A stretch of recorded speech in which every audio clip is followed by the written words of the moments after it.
Hi everyone, welcome to our presentation. We are going to introduce our final design review for our presentation, Aqua, Predictive Technology to Keep Us Safe During Hurricanes.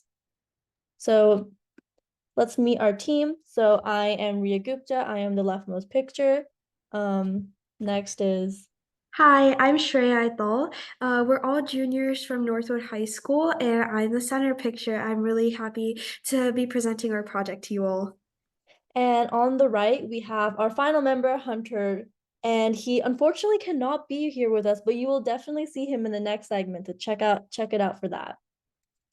Moving on, I'm gonna just give a quick overview of what we'll be talking about. So first off, we will be explaining our CubeSat and along with our mission statement. Then we'll go a little more into the nitty-gritty with design and subsystem overviews. Then we'll talk about data processing and what we did with our data afterwards, and then interpreting data and getting something meaningful out of that. Final takeaways, and then our final summary. So let's get started. So we wanted to do a quick introduction with what our CubeSat was inspired by. In the last month, Southern California specifically has been experiencing a lot of heavy rain and extreme weather, which is unlike our usual climate for this time of year, which is usually sunny, bright, and around 70-degree weather. But since we haven't been experiencing that, particularly in Newport Beach and Palos Verdes, we've been seeing landslides happen as a result of the heavy rain and as a result of land instability because of that rain. So we wanted to do something that was unique to our environment. As a team, we really value diversity in our engineering projects, and we wanted to be able to bring that to the CubeSat as well because we felt as though targeting an issue that we see specifically in our own community would allow us to address issues in a way that no other engineer would really be able to. And our team and I really just wanted to focus on something that we knew was achievable and reasonable. And we knew that if we targeted an issue that was close to home and that we have experience addressing in our own communities, we would be able to make a CubeSat that works. So just for a quick systems overview, our CubeSat system aims to address the disaster of extreme weather, particularly hurricanes and tornadoes, but also heavy rain, on the safety of civilizations on coastlines. So we utilize change detection analysis to take pictures before and after hurricanes and tornadoes near civilization and houses to determine land stability and the safety of building and living on eroded land. So we use this to determine whether grants for housing assistance should be passed. Since erosion, particularly the erosion of ground cover that we see near beaches, presents a major threat to the long-term stability of houses, our CubeSat would aim to create pictures and then use that to create maps over time to determine which areas are the highest risk for erosion and should be prioritized in grants for housing assistance. So we wanted to directly connect this to disaster relief and response missions because ground instability means that many coastline civilizations are unable to return to their homes following hurricanes and tornadoes. And so grants for housing assistance would help ensure safety for these communities while reinforcements are made to allow for safer living conditions, like replenishing beach sand, strengthening seawalls, and anchoring the home. So this is just a short overview of some of the stuff that was in our design review. So we took into account the feedback from the design review project to kind of reform our link and data budgets. And we found that mostly everything would stay the same, but we added a little bit of information to our data budget so that it would be much more clear the way our data was being processed, which is on the next slide. So, like we said in our design review project, we wanted to take inspiration from similar satellites who collected similar types of data. And so we wanted to really be able to do that through the data budget. The power budget on the next slide was also pretty similar. So we wanted to keep into account the same period of time for each mode of the CubeSat. So we didn't make too many changes there, but we realized as we were going through the experiment and designing process that we pretty much stuck straight to the power budget. So now I want to get started on talking about the data processing that's going to happen with our machine learning. So kind of before we get into what everything looks like. So during our process, we use machine learning to process our data. And specifically, we use the UNet model architecture with ArcGIS, a software that allows you to do geospatial analysis with maps.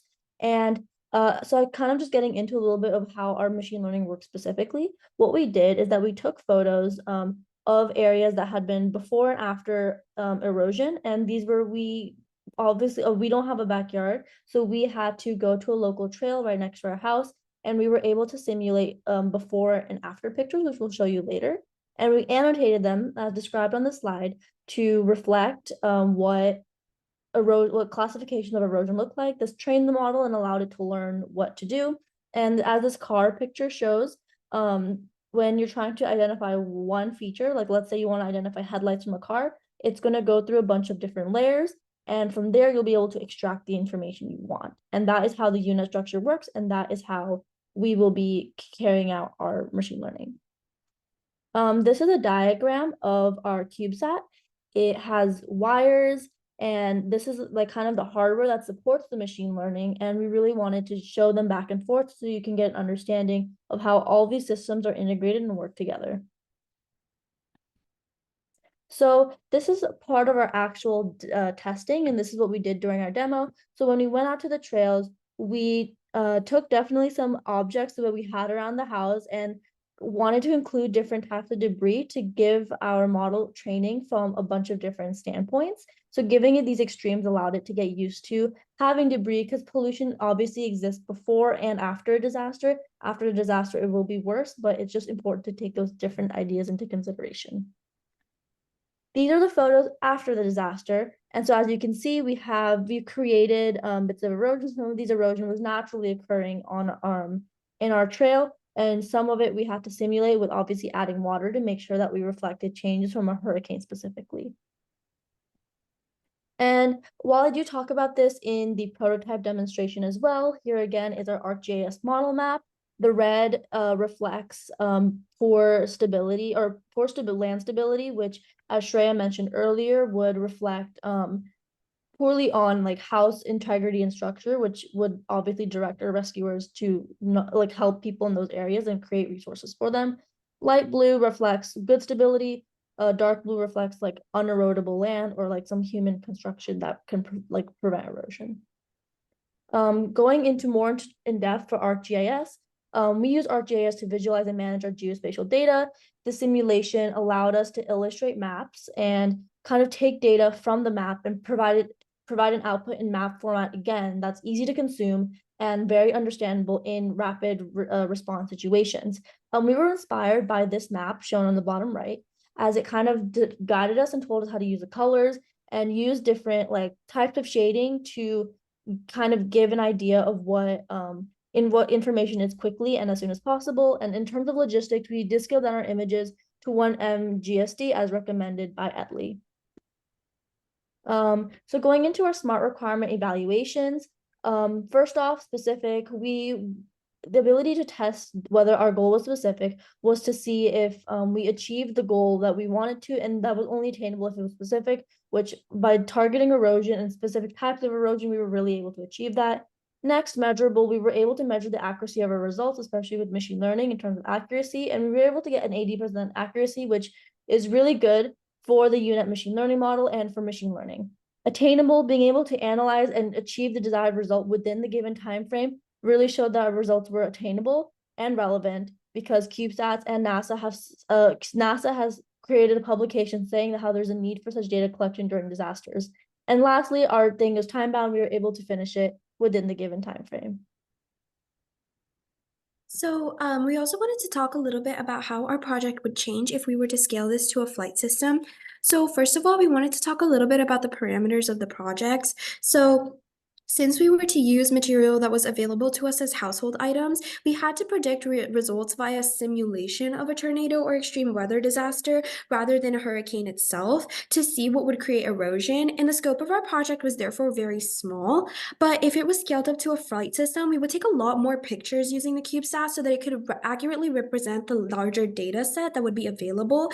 And we also talked a little bit about the CubeSat's path. So as you can see in our ground station video, we talk a little bit about the actual data that we're collecting on the ground station as the CubeSat is on its flight path. But our path was restricted within the scope of our project. So like Ria was mentioning, we went to a nearby trail. So therefore, when I was collecting data at the ground station, I was only able to collect data regarding that particular area, but if we were to scale up to a flight mission, the path would be determined using historical data about which areas are predisposed to hurricanes and tornadoes so that we ensure our data and results are more accurate to relevant regions where we would have the greatest impact on housing accessibility and grants.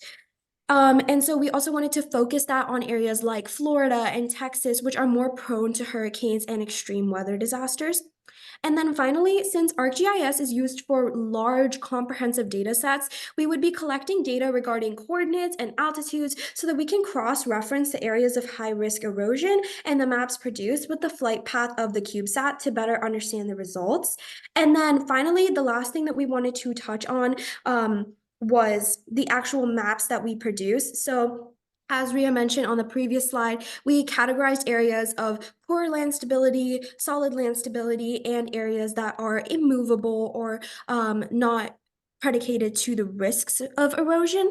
And so those areas were determined by how many instances of erosion we found in certain areas using the pictures that we took with the CubeSat. But since our area was so small and contained, our areas of high erosion or high risk for erosion may not actually be as accurate. And so with a larger data set, we would be collecting data and the parameters for what would be high risk versus low risk would alter as well. So going on to the lessons learned, there were some three main takeaways that we wanted to share with all of you. So first off was systems integration. With our project specifically, having photos from our CubeSat and kind of Shreya demonstrating during the ground station part how you have to take in the geographical locations and combine all of that into our ArcGIS map. After the data collection was done and after the CubeSat flight, there was a lot we learned about systems integration and how we had to make those photos compatible with ArcGIS and how we had to adjust our methods before and after to make sure that everything works together smoothly. Next is communication. As you saw throughout our prototype demonstration, that having efficient communication with creating the prototype of the CubeSat to doing an actual flight with getting data and then making a map of analysis afterwards. There's a lot of communication that must happen between teammates. We definitely learned a lot, and it was really fun to get to work with one another, which goes to our last point of teamwork, because teamwork makes the dream work, and we really loved in using our individual skills and strengths to make a project that really reflected who we are as a team. Thank you so much for listening. Thank you.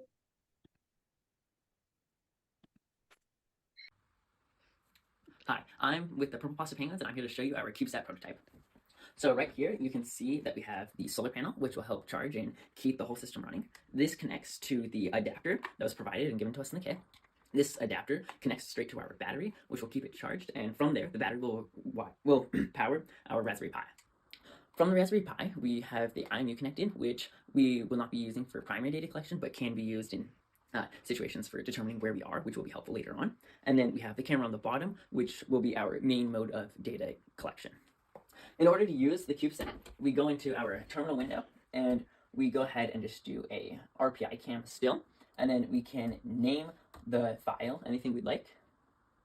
Push hit enter, and then, well, this will be flying up above in space, and then it will hypothetically take a photo. And then once that's done, we can go ahead and transfer it over Bluetooth using the OBEX FTP and send that back over to our computer here, in which case we can then access it and upload it into the data machine data modeling softwares. So while that's sending over, we can look at, so this camera was the one provided to us in the kit, and it will be used to take photos of the coastline. We will then use those photos and put them into a machine learning model. From there, we can predict what will happen to the coastlines.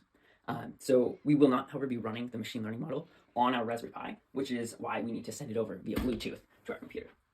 So from there, we can just go into our shared document, our shared folder, and you can see that it did indeed take the photo and was able to send it on over. Thank you. That is our Purple Pasta Penguin CubeSat.